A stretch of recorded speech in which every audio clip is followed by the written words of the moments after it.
하는 것을 계속해서 살피고 있는데요. 우리가 10년 믿는 사람, 20년 믿는 사람, 또 새로 믿는 사람, 이렇게 믿음을 믿어가면서 어떤 가정들은 그 가정에 영적인 은혜가 있는 그런 가정들이 있고, 또 어떤 심령 속에는 그렇지 못한 심령들도 있고, 그렇단 말이에요. 믿으면은 이게 다 똑같이 뭔가 변화되어지고 영광이 있고 은혜가 있고 그랬으면 좋겠는데, 그런 가정들이 있고, 또 그런 과정들도 있고, 그렇지 못할 때도 있고, 이제 그렇습니다. 그래서 오늘 믿음이다라는 것이 우리가 계속해서 말씀드린 대로 믿음은 머리의 일이 아니고 어디의 일이라고요? 네, 마음의 일, 양심의 일이다 그랬어요. 우리가 마음. 그래서 하나님에 대하여 아는 것이 아니라 하나님에 대하여 아는 건 하나님을 아는 것이다.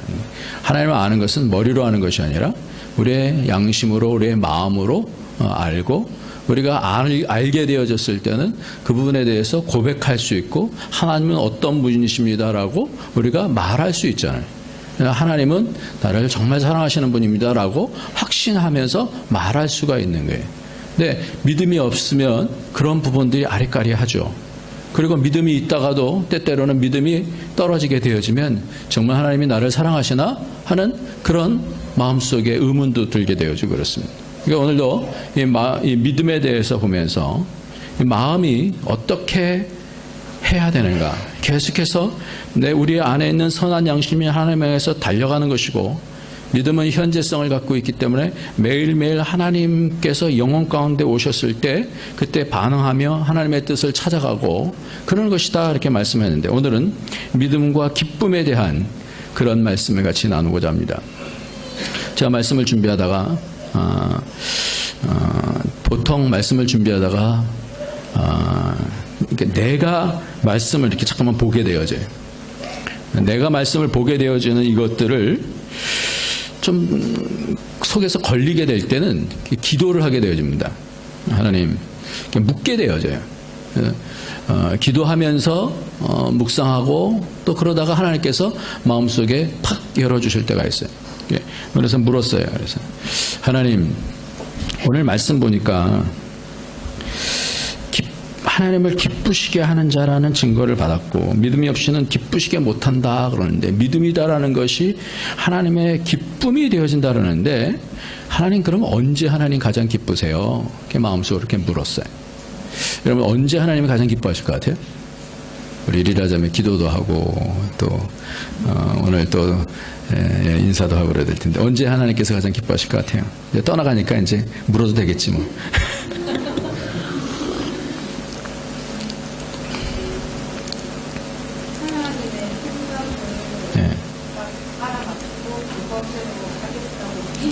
네.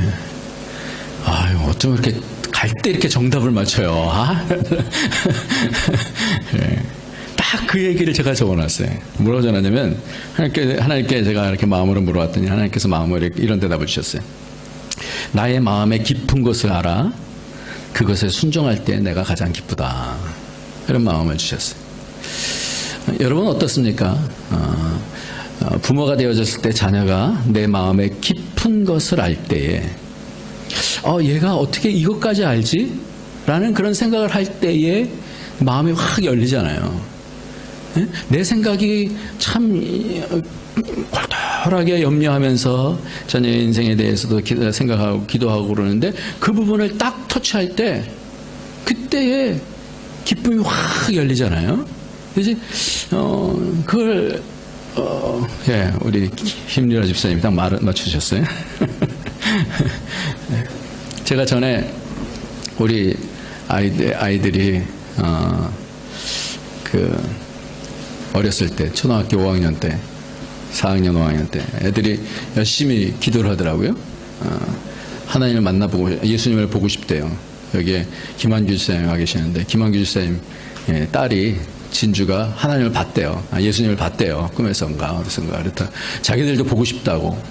그래서 계속 기도를 하는 거예요. 근데 얘네들이 기도를 안 했던 애들이 막 20분 막 이상 막 기도를 하는 거예요. 그러니까 제가 걱정이 되잖아요. 예수님 만나게 된다고 20분 동안 자기 또 누구는 예수님을 봤다 그러는데 자기들도 보고 싶다고 막 기도를 하는 거예요.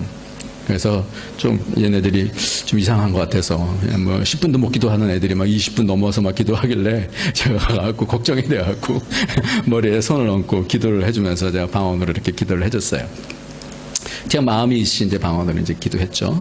그러니까 얘네들이 내가 기도를 뭘 했는지 잘 못 알아듣잖아요.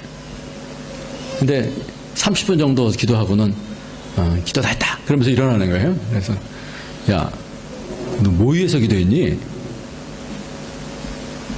근데 얘기를 쭉 하는데 제가 소름이 쫙 돋는 거 있죠. 내가 영어로 성령, 그러니까 방언으로 이렇게 기도하면서 제 마음속에 있는 생각들을 딱 품고 기도를 했는데 그 얘기들을 하는 거예요. 야, 얘네들이 영어로 통하는 거구나. 이런 것을 생각할 때 제가 마음속에 이게 깊은 곳에 참 큰 감동이 있었어요. 하나님도 그러신 것 같아요. 하나님의 성령을 보내신 이유가, 그래서 그 다음번에 주님께서 제 마음에 주신 말씀이 성령을 보낸 이유가 그것이 아니겠니? 성령을 보내셔서 하나님의 성령은 뭐냐면 하나님의 깊은 것을 통달한다는데, 하나님의 깊은 것을 영어 성경으로 서치한다 그래요. 하나님의 성령께서는 하나님의 깊은 것을 서치해 나가면서 찾아가시는 거거든요. 오늘 이 시간에 하나님의 마음을 찾아서 나에게 성령께서 가르쳐 주시는 분이 성령이시란 말이에요. 하나님의 깊은 것 마음을 가르쳐 주시는 분이 성령님이란 말이에요. 그러니까 내가 그것을 성령을 통해서 알고, 미리 하나님의 마음을 알고, 어떤 일이 있기 전에부터 그 마음에 대해서 고백하면서 순종을 한다고 하면 하나님이 굉장히 기뻐하신다. 그래서 성경은 뭐라고 얘기하냐면 오직 의인은 믿음으로 말미암아 살리라는데, 믿음으로라고 하는 것은 우리의 양심으로, 우리의 마음으로 하나님의 깊은 것을 아는 거예요. 아는 거. 어떻게 사람의 마음도 알기 어려운데 하나님의 마음을 알 수 있을까요? 나를 찾는 자는 내가 만나준다. 성경에 다 있는 내용. 나를 찾는 자를 만나신다. 그러니까 찾지 아니하는 자는 안 만나신다는 얘기죠. 찾는 자를 만나신다. 하갈이 광야에 가서 쫓겨나가면서 이렇게 부르짖었어요. 그랬을 때 하나님께서 그를 만나주셨어요. 그러니까 찾는 자는 만나주시는 거예요. 그러니까 하나님 마음을 알고 싶습니다. 이렇게 기도하면 하나님께서 당신의 마음을 알려주신다는 거예요. 그런 복이 있기를 예수님의 이름으로 축원합니다. 그러니까 하나님의 마음을 깊이 알고 그것을 따라 사는 자를 하나님이 기뻐하시는 거예요. 우리는 하나님을 따라갈 때에 하나님이 기뻐하시고, 그리고 우리가 하나님을 알 때 우리 속은 또 기뻐지는 거예요. 그래서 요한일서 1장에 보면은 사귐에는 기쁨이 있다 그래요. 그러니까 사귐이라는 것은 머리로 사귀는 게 아니잖아요. 우리의 믿음은 뭐냐면 하나님과의 사귐이란 말이에요. 그러니까 하나님의 깊은 것을 알 때에 내 속에 기뻐지는 거예요. 그래서 우리가 남자 여자 처음에 만나면 호구조사부터 하잖아요. 처음부터 이렇게 뭔가 알려고 하는 거 아니에요. 가장 그 사람이 뭘 좋아하는가 이런 것들을 알려고 물어보는 거 아니에요. 그러니까 믿음이라는 건 뭐냐? 하나님의 깊은 것을 내가 알고 그것을 어떤 상황 속에서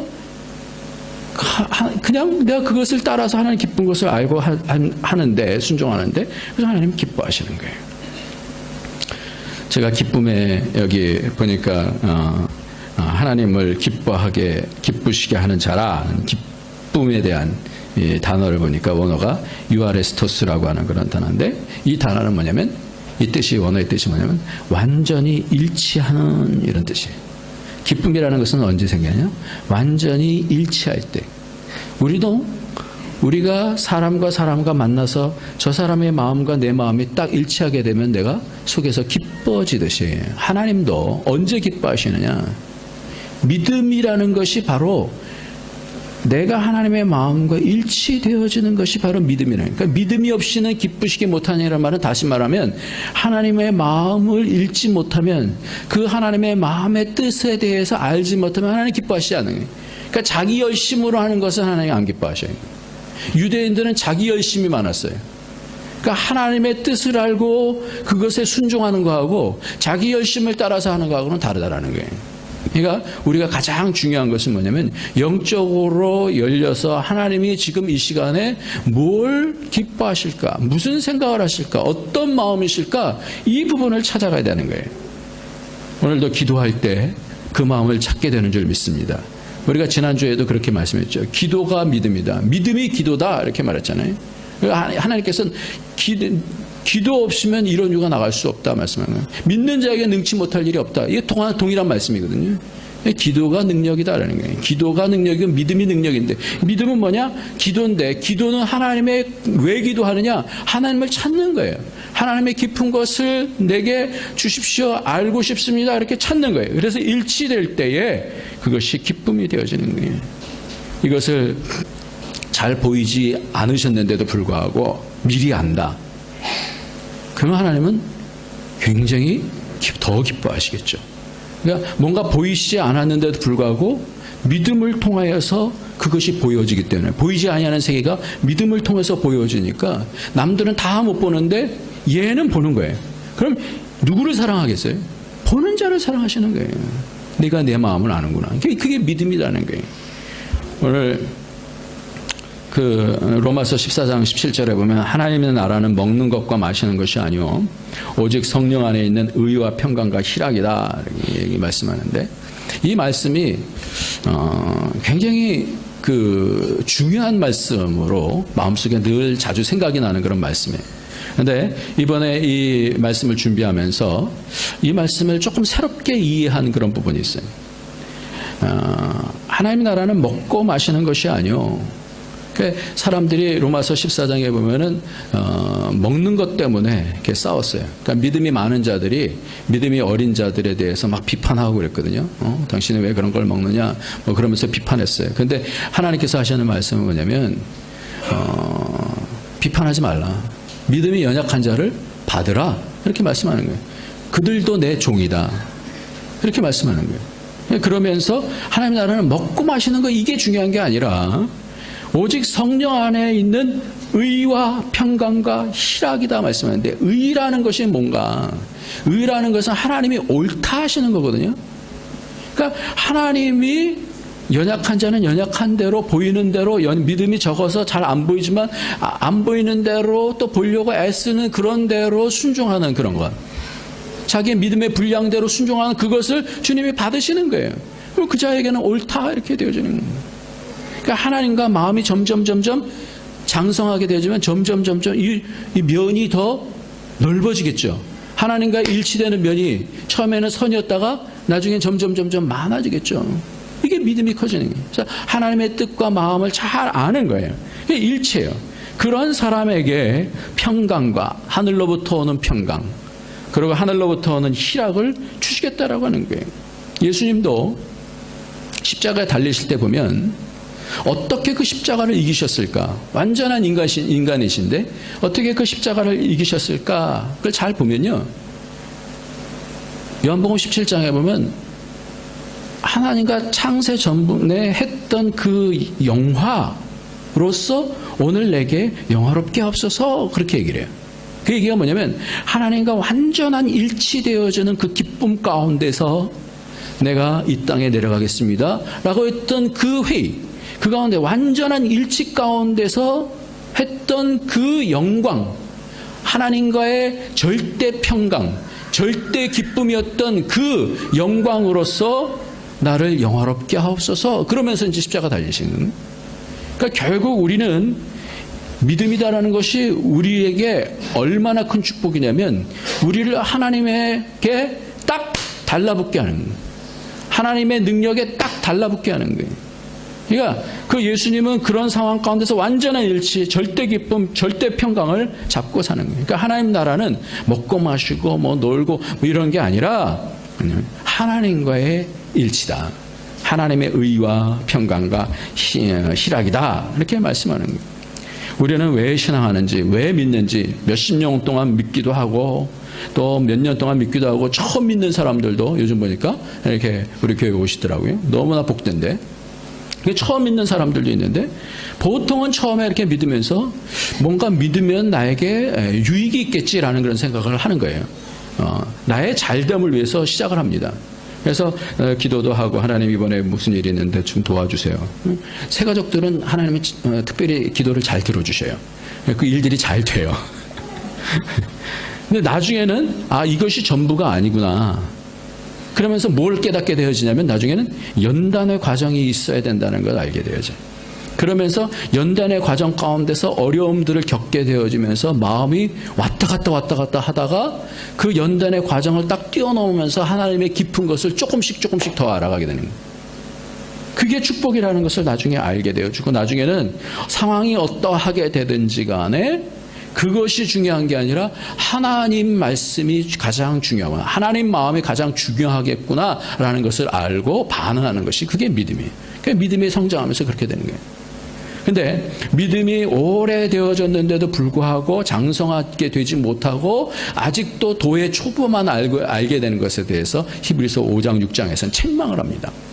도의 초보를 버려라 이렇게 말씀하면서 더 이상 그것만 답습하지 말고 깊은 하나님의 마음을 알 것에 대해서 말씀하고 있습니다. 믿음이란 인격이라고 그렇게 말씀을 드렸어요. 지난번에 한 방송사에서 실험을 하는데 그 유리병에다가 두 개씩 이렇게 몇 개씩 쭉 해갖고 두 종류에 두 종류로 나눠서 한 종류에다가 또 밥 여기도 밥 이렇게 넣고 그리고 거기다가는 뭘 붙여놔요. 뭐 사랑한다, 뭐 축복받아라, 뭐 한종에는 미워한다, 넌 싫어, 뭐 이런 것들 이렇게 붙여놓고 오갈 때마다 사람들이 그렇게 실험을 한 거예요. 오갈 때마다 얘한테는 저주해달라, 얘한테는 축복해달라 그렇게 얘기했어요. 근데 그것이 거의 한 달 정도 돼서 계속해서 변화되는 것을 카메라로 제가 촬영해갖고 나중에 그걸 보여주는데 이 저주한 것은 똑같은 쌀, 똑같은 밥인데 딱 보니까 그것은 거무 틱틱틱틱 하면서 거기 검은 곰팡이가 쫙 껴있고요. 여기에는 축복하는 것은 희게 된 흰 곰팡이가 쫙 서 있는 거예요. 그러니까 그 사람들이 실험하면서 자기들도 놀라는 거예요.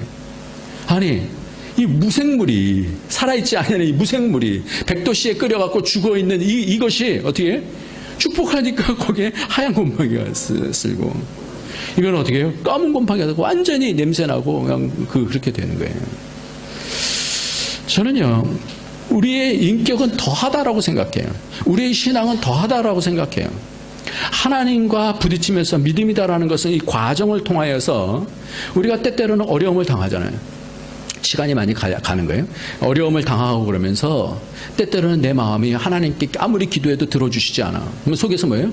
화가 나게 되고 내게 갑자기 어려운 일들이 생기면 당신이 뭔데 나의 일을 막느냐 막 이러면서 삿대질하고 그렇게 해도 되고 그러잖아요. 저는 안 그랬습니다만. 그렇게 되다가 어떤 믿음은 썩게 되어지고 어떤 믿음은 그 가운데서 발효가 되어지더라는 거예요. 그러니까 발효가 되어지는 믿음은 그 가운데 하나님의 은혜를 알고 그 은혜에 자기를 어떻게 하면 무장해제를 하는 거예요. 보이차를 하는 것도 제가 이렇게 봤더니 보이차가 다 보이차가 되는 게 아니라더라고요. 그러니까 온도나 물을 주는 것을 자칫 잘못하면 어떻게 하면 그게 썩어진대요. 근데 그 부분들을 잘 맞춰줘야, 그래서 보이차 처음에 그 보이차에 대한 그 전술을 잃어버렸다고 그래요. 그래서 제가 보니까 1975년인가 다시 보이차를 다시 만들기 시작했대요. 그 공법을 이렇게 다시 만들어내면서 좀 조기 빨리 숙성시키는 그런 방법으로 이렇게 하는데 실패를 많이 봤다라는 거예요. 물을 잘못 준다든지, 온도를 잘못하든지, 그럼 썩어버리는 거예요. 근데 그게 잘 진행되어지면 어떻게 돼요? 그게 발효가 되어지는 거예요. 저는 인생이 바로 그런 것 같다라는 생각이 들어요. 내가 발효되어지면서 내가 꺾어지면서 하나님의 은혜가 내 속에 들어와서 그것이 내 속을 삭히는 거죠. 썩이는 게 아니라 삭히는 거란 말이에요. 내 속에 나 혼자만 있는 게 아니라 하나님의 은혜로 나를 삭히는 거예요. 그럼 믿음의 과정을 통해서 하나님의 의를 딱 만지는 겁니다. 그때 뭐가 생기냐면 증거가 생기는 거예요. 그러니까 우리가 믿음 생활할 때에 하나님을 기쁘시게 하는 증거를 얻었다 이렇게 말씀하는데, 우리의 믿음 생활 가운데서 여러 가지 어려움들이 많이 있는데 그 어려운 일들을 지나가면서 뭘 잡아야 돼요? 뭘 잡아야 돼요?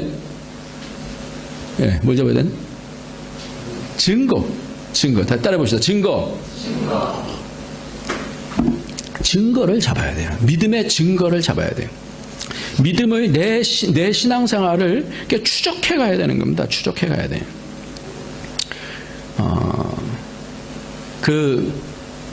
아브라함은 본토 친척 아비집을 떠나서 하나님께서 지시하는 땅으로 갔잖아요. 그런데 여러분, 하나님께서 그가 믿었다라고 증거한 것이 언제인 줄 아세요?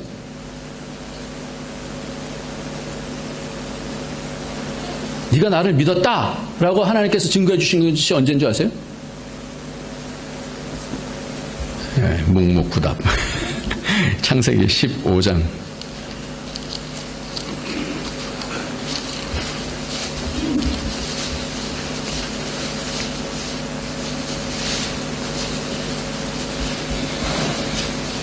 창세기 15장 3절부터 6절까지 한번 보겠습니다. 영적 전쟁을 치르고 나서 하나님께서 그에게 내가 너의 상급이다 말씀하시고, 그랬을 때 하나님, 내가 무자한데 자녀가 없는데 나의 상속자는 그럼 이 종입니까? 다메섹 엘리에셀입니까? 그랬을 때 3절부터 시작. 아브라함이 또 가로되 주께서 내게 씨를 아니 주셨으니 내 집에서 길리운 자가 나의 후사가 될 것이니이다. 여호와의 말씀이 그에게 임하여 가라사대 때 그 사람은 너의 후사가 아니라 내 몸에서 날 자가 내 후사가 되리라 하시고, 그를 이끌고 밖으로 나가 가라사대 하늘을 우러 무뼈를 셀 수 있나 보라. 또 그에게 이르시되 내 자손이 이와 같으리라. 아브라함이 여호와를 믿으니 여호와께서 이를 그의 의로 여기시고. 여기서 뭐라 했어요? 성경에 보니까 아브라함이 여호와를 믿으니 이렇게 되어 있어요. 창세기 12장의 이전부터 11장 그 후반부터 아브라함은 본토 친척 아비집을 떠나서 믿음으로 그 땅을 떠나서 하나님께서 지시하는 땅으로 갔어요. 그러나 하나님께서는 믿음의 증거를 주시는 것이 언제냐라는 거예요. 그 이후에 한참 있다가 그에게 그가 아브라함을 믿었다 이렇게 성경에는 말씀해 주고 계시는 거예요. 그러니까 우리의 삶이 계속해서 믿음의 신앙생활을 하면서 마음으로 하나님을 믿었다가 또 놓쳤다가 믿었다가 놓쳤다가 그러면서 어떻게 되면 내 속에서 뭐냐, 확증을 갖게 되는 거예요. 나는 죽어도 하나님 놓치지 않겠다. 하나님이 어떻게 말씀하시는지에 따라서 내 마음이, 내 환경이 전혀 받쳐주지 않는다 할지라도 난 그것을 믿겠습니다. 그걸 믿었어요. 네가 열국의 아비가 될 것이다 말씀해 주시고 믿었어요. 아무도 없는데 그것을 하나님께서 의로 여기셨다 이렇게 말씀합니다. 그러니까 하나님의 의를 딱 붙잡으면 그 속에 뭐냐면 하늘의 절대 평강이 딱 내려오는 거예요. 그러니까 우리 삶 속에 이런 증거가 있어요. 그러니까 믿음을 살면서 믿음의 과정을 가면서 처음부터 죽을 때까지 늘 불안하다 하는 게 아니라 어느 때엔가 하나님께서 내 마음속에 딱 인쳐주시면서 마음속에 확신이 드는 거예요. 확신이. 저는 제가 이제 저도 이제 인간이면서 이제 목사잖아요. 근데 이런 부활에 대한 이런 부분들은 머리로는 다 믿죠. 죽으면 부활한다는 거 믿죠. 그런데 그것이 지난주에 말씀드린 대로 마르다도 그렇지 않습니까? 마지막 날에 내 오라버니가 살아날 줄 믿습니다. 이거 다 믿어요. 우리가 머리로는 다 믿어요. 그러나 이것이 현재적으로 아멘 하고 한 그런 때가 필요한 건데, 그것이 바로 나사로를 살리시면서 예수님께서 하신 말씀이 그러잖아요. 살아서 믿는 자는 영원히 죽지 아니한다. 이것을 네가 믿느냐라고 말씀하잖아요. 이 뜻이 저는 저희 아버지께서 돌아가셨을 때 제 마음속에 품었던 그런 생각이 있었던 거예요. 내가 인간적으로 아버지, 사랑하는 아버지, 그런데 목사야. 나는 어떻게 반응할까? 내 속에서 내 스스로를 테스트를 하는 거예요. 그런데 현장에서 영광을 보는 거예요. 아버지의 죽음을 보면서 바로 이거구나. 믿는 자가 두려워하지 않고 죽을 수 있는 이유가 바로 이거구나. 그런 확증을 제 속에서 확 속에서부터 살아나는데요. 그래서 그런 증거가 내 속에 확 잡혀지니까 죽음에 대한 이런 부분들, 부활에 대한 이런 부분들은 그냥 머리로서 아는 거하고 내 삶 속에서 현장 가운데서 체험하는 거랑 틀리더라는 거예요. 그러니까 우리의 삶 속에서 그런 증거를 하나님께서 주실 줄 믿습니다. 그러니까 우리가 살면서 잠깐만 추적해 가야 돼요. 내가 믿는 이 믿음이 여러 환경 속에서 이렇게 흔들리는 믿음인지, 좌절하는 믿음인지, 아니면 어떠한 상황 속에서도 하나님이 하시면 되는 줄 믿습니다. 그것이 삶 속에서 그렇게 내가 응답을 하면서 하나님을 기쁘시게 하는 그런 산 믿음인지, 하나님은 그렇게 산 믿음을 원하시는 줄 믿으시기 바랍니다. 그렇게 살아서 보이지 않지만 응답을 할 때에 하나님 뭐예요? 기뻐하시는 거예요. 기뻐하시는 거예요. 그래서 오늘도 그는 옮겨지기 전에 하나님을 기쁘시게 하는 자라는 증거를 받았느니라. 믿음이 없이는 하나님을 기쁘시게 못한다. 그러니까 이 믿음이라는 것은 하나님과 앞에서 말씀드린 대로 일치하는 거다, 이렇게 말씀해요. 일치하는 거다. 그래서 일치한 그 마음을 내가 미리부터 알고 그 마음에 딱 무릎을 꿇고, 남들은 다 아무것도 보이지 아니하는데 나는 그대로 순종하는 거예요. 제일 처음에 우리나라의 교회가 들어섰을 때 예수를 믿는 사람들은 그러지 않았겠어요? 여러분, 주위에 있는 사람들이 아무도 안 믿었어요. 그렇다면 여러분들이 딱, 나는 그때는 어떻게 하냐면 예수 믿으면 이제 상투 자르고 이제 믿어야 되잖아요. 저희 할아버지가 상투 자르고 믿으셨다고 그러더라고요. 평양에서 아주 초창기에 거기에 처음 했던 그 선교사님에 의해서 그걸 믿기로 작정하는 거예요. 그러니까 마음속에 그런 믿음의 어떤 확신이 들려면 사람들에 대한 생각들이 안 들겠어요? 저 사람은 어떨까? 내가 이렇게 자르면 사람들이 뭐라고 얘기할까? 뭐 이런 거 생각 안 하겠어요? 내 마음속에 결단을 하면서 그 믿음으로 하나님 앞에 증거를 보여드릴 때 하나님 뭐 어떻게 기뻐하시는 거예요. 그렇게 기뻐하시니까 그 가정을 하나님 안으로 이끌어 주시고 교회를 섬기는 장로가 되게 하시고 이렇게 계속해서 흘러가게 하시는 겁니다. 오늘 에녹은 어떻게 되었을까? 여러분, 우리 인생은요, 길면 길고 짧으면 짧지만 어떤 사람은 뭐 금방 죽는 사람도 있고 어떤 사람은 오래 살기도 하지만 우리의 인생은 사실은 영혼에 비하면 사실은 아무것도 아닌 기간이잖아요. 그 기간 가운데서 에녹은 어떻게 살았을까? 성경에 보면 창세기 5장을 한번 봅시다. 오늘 에녹에 대해서 나왔으니까. 오늘 창세기의 맛을 좀 보여드리고 여러분들 창세기와 들으시라고.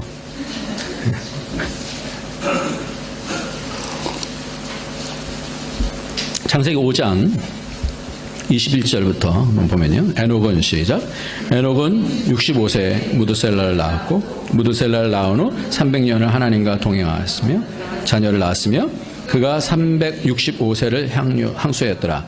에녹이 하나님과 동행하더니 하나님 그를 데려가심으로 세상에 있지 아니하였더라. 그랬어요. 인생이에요. 인생을 단 3구절, 다른 사람들은 한 구절 이렇게 하는데 이 에녹은 그 인생 가운데 3구절이나 하려서 얘기하는 그 가운데서 뭘 얘기하냐면 에녹이 65세까지는 하나님과 동행했다는 얘기가 안 나요.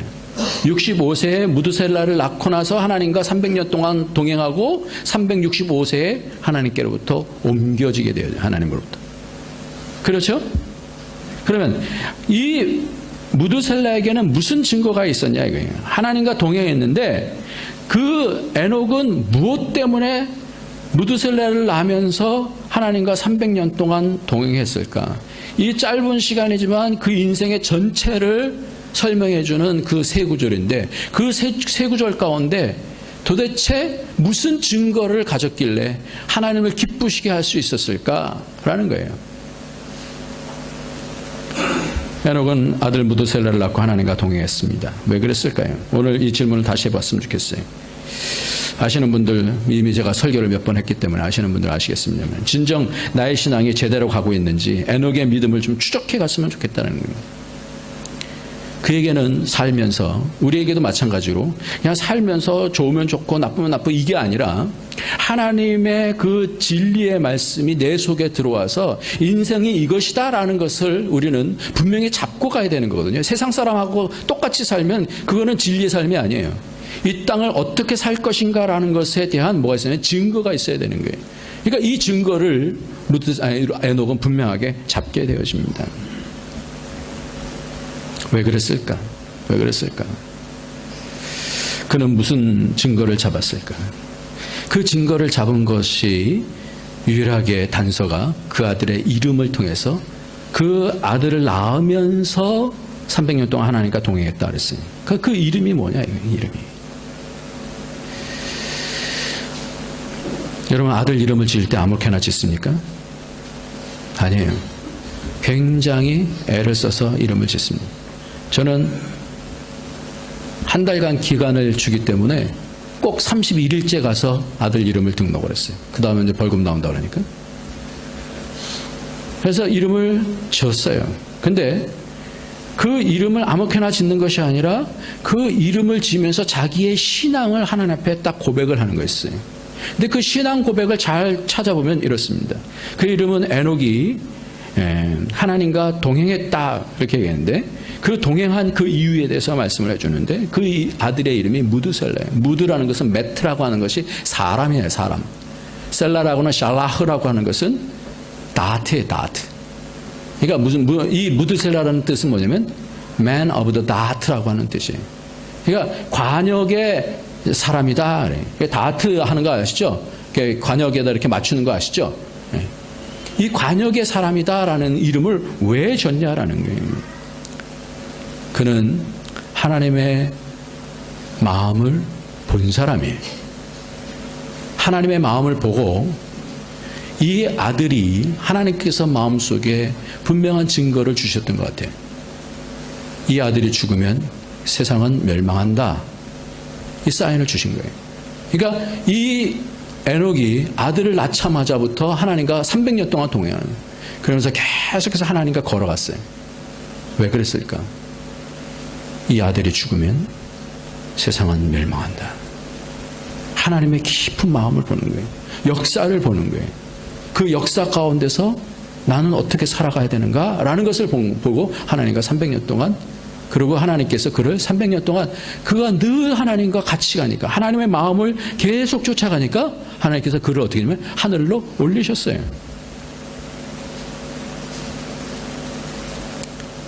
실제로 무드셀라가 죽는 해에 노아의 홍수가 터져서 모든 지구가 멸망하게 되죠.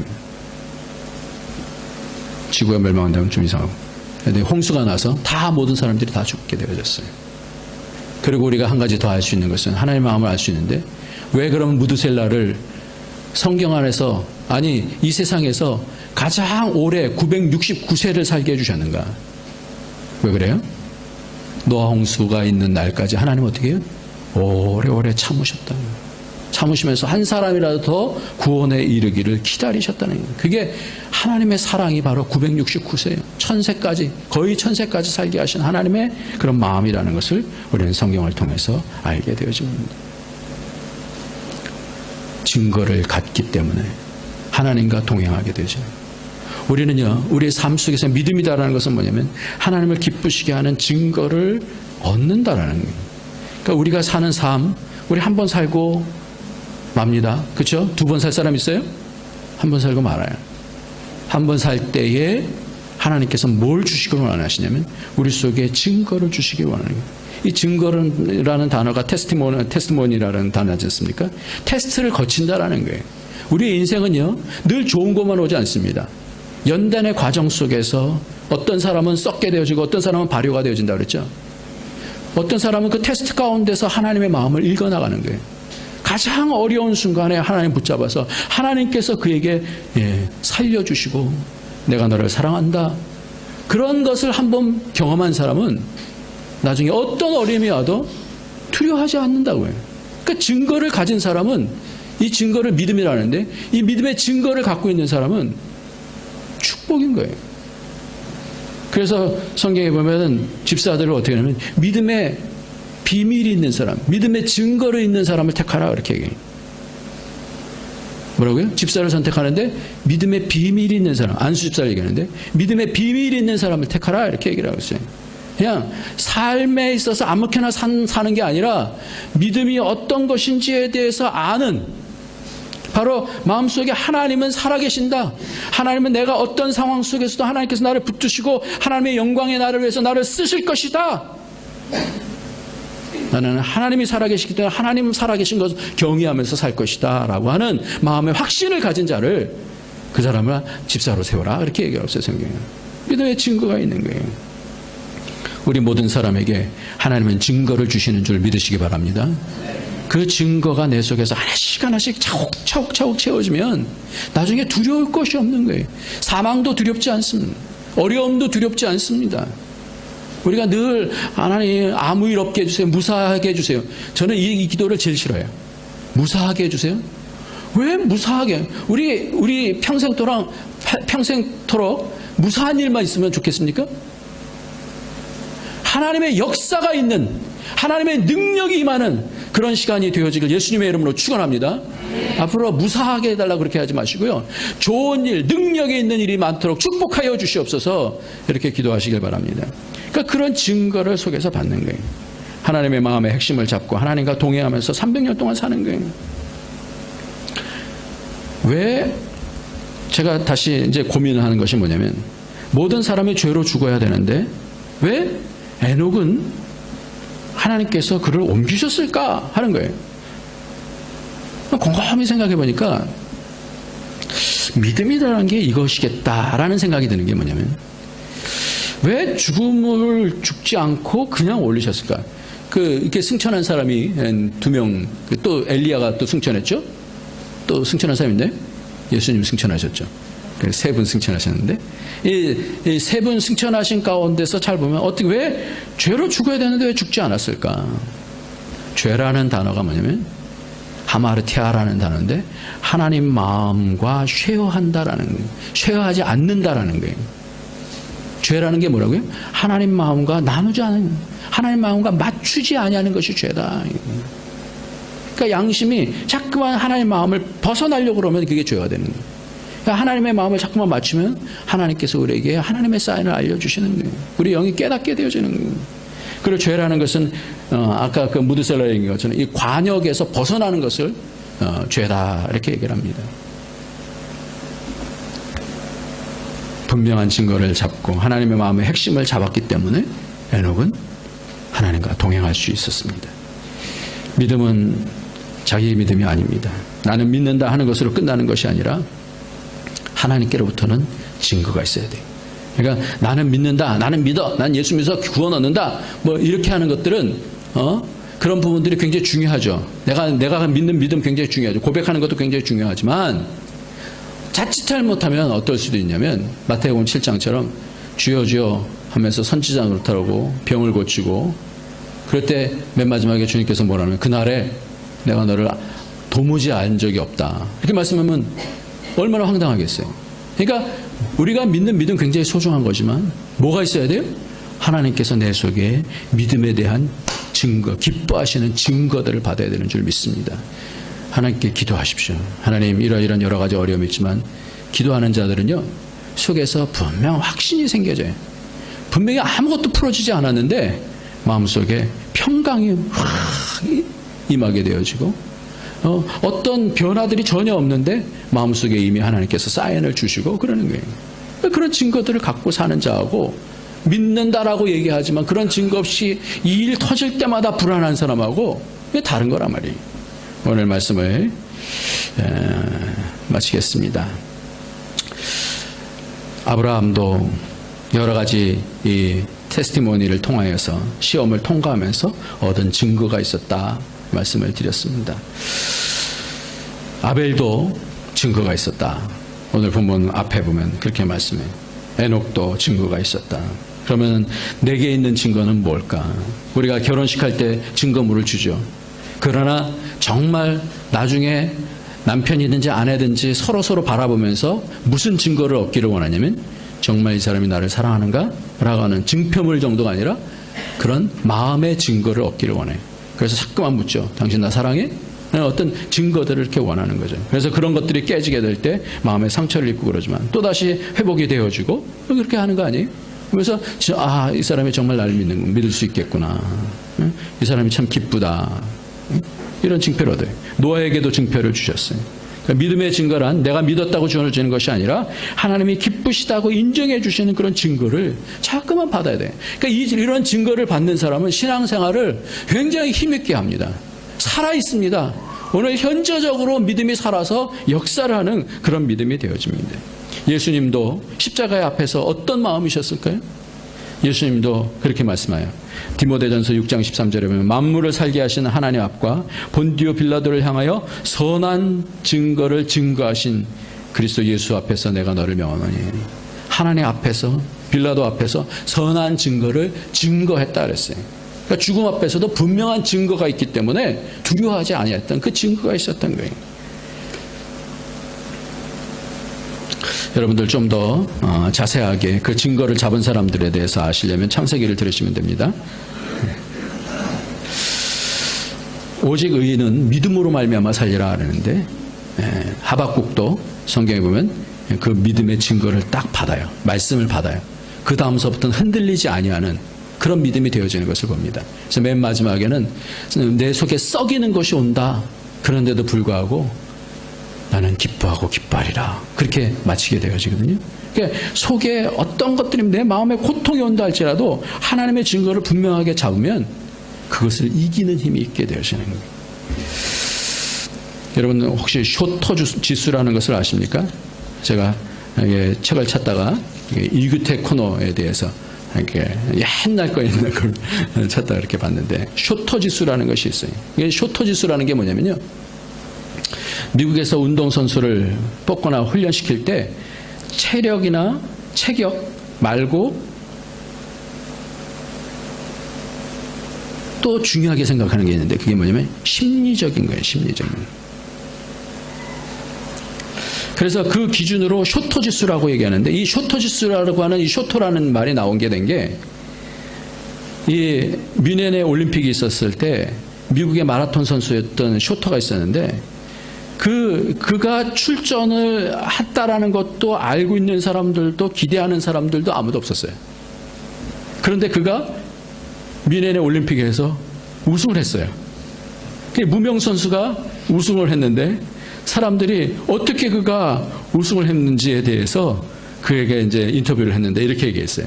나는 남들을 의식하거나 겨룰 생각은 추호도 없이 내 나름대로 뛰었습니다. 물론 몇 등을 해야겠다는 생각도 미국의 명예 따위도 생각 밖에 두고 나와 싸웠습니다. 이것이 뭐냐면 쇼터 지수예요. 그러니까 많은 사람들이 저 사람 굉장해. 그러면 어떻게 해요? 마음에 부담을 느끼잖아요. 근데 이 사람은 전혀 그런 것이 있을 필요가 없는 거예요. 그냥 자기하고만 싸우면 되는 거예요. 남에 대해서 별로 이렇게 신경 안 써도 되는 그런 상황이에요. 그러니까 오직 내가 나와만 싸워서 이긴다라고 옆에 있는 사람 뭐 상관없이 다른 사람의 환경에 영향받지 않고 그렇게 살았었어요. 그게 쇼터 지수라는 거예요. 저는 믿음이다라는 것이 그런 것이 아닌가 싶어요. 우리는 우리의 신앙생활을 할 때 너무나 환경 가운데서 걸려지고 사람 때문에 걸려지고 그러다가 넘어지고 그러다가 뒤로 후퇴하고 그래요. 그런데 오직 주의 마음을 붙잡고 하나님과 걷는 지수, 이게 믿음의 쇼터 지수가 아닐까 생각합니다. 사람, 사업, 환경, 자녀, 애인보다도 주의 마음에 집중하시기를 예수님의 이름으로 축원합니다. 하나님께서 우리의 믿음을 축복하여 주셔서 이 하나님의 증거를 가진 자는 많은 하나님의 복들을 이런 환경에나 사람들에게 나눠줄 수 있는 그런 복의 통로가 될 줄 믿습니다. 오늘도 우리의 믿음을 주시는 그 하나님을 기쁘시게 하는 증거를 날마다 보여서 이 땅에서 그런 능력 있는 복의 통로가 되어지길 예수님의 이름으로 축원합니다. 기도하겠습니다. 이 시간 기도합시다. 하나님, 믿음은 우리의 마음의 일인데 오늘도 현재적으로 하나님 앞에서 하나님 살아계심을 믿고 오늘도 내 입술로 고백을 합니다. 하나님 도와주셔서 하나님 찾을 때에 하나님 마음 맞출 때에 그 증거를 주시고 그 증거에 순종하여서 살 때 놀라운 은혜의 삶을 경험하게 될 줄 믿습니다. 그런 삶을, 그런 믿음을 허락하여 주셔서 영광을 한 많은 사람들에게 보일 수 있도록 축복해 주시옵소서. 우리 다 같이 통성으로 기도하겠습니다. 할렐루야. 하나님 아버지, 하나님께서 오늘도 아버지 하나님 은혜를 베풀어 주셔서 아버지 하나님이여 참으로 이 땅을 살 때에 하나님의 기쁨이 되어지는 그런 증거가 내 삶 속에서 많아지기를 원합니다. 남들이 이해할 수 없어도 하나님의 마음을 아는 자로서 아버지 하나님을 기쁘시게 하기를 원합니다. 아버지 하나님, 그런 비밀이 내 속에 있어지기를 원합니다. 참 믿음으로 하나님을 섬겨나가기를 원합니다. 하나님 축복하여 주셔서 하나님 아버지, 참으로 남들이 이해할 수 없는 그런 비밀들, 남들이 이해 못하는 그런 비밀들이 기도 가운데서 얻어지게 하여 주시고, 예배 가운데 얻어지게 하여 주시고, 하나님을 경험하고 하나님의 도우심을 경험하게 하여 주셔서 하나님 기도하게 하여 주시고, 믿음으로 하나님 결단하게 하여 주셔서 우리의 마음에 하나님의 언제든지 어떤 상황 속에서든지 담대함으로 나갈 수 있도록 주여 축복하여 주시옵소서. 하나님의 성령으로 아버지, 우리 모든 성도들이 이렇게 하나님의 믿음의 귀한 증거들을 얻는 그런 시간들이 계속해서 올 수 있도록 주님 축복하여 주옵소서. 고마우신 하나님, 오늘도 우리를 복되게 하기 위해서 예배 시간을 허락하여 주신 줄 믿습니다. 하늘문을 열어주시고 말씀이 삶이 되어질 수 있도록 축복하여 주옵소서. 많은 증거를 보여주시길 원합니다. 기도하는 자에게 하나님의 사인을 주시고, 믿음으로 결단하는 자에게 주님의 증거를 보여주신 줄 믿사오니 믿음으로 승리하는 우리의 삶 되게 하여 주옵소서. 예수님의 이름으로 기도합니다. 아멘.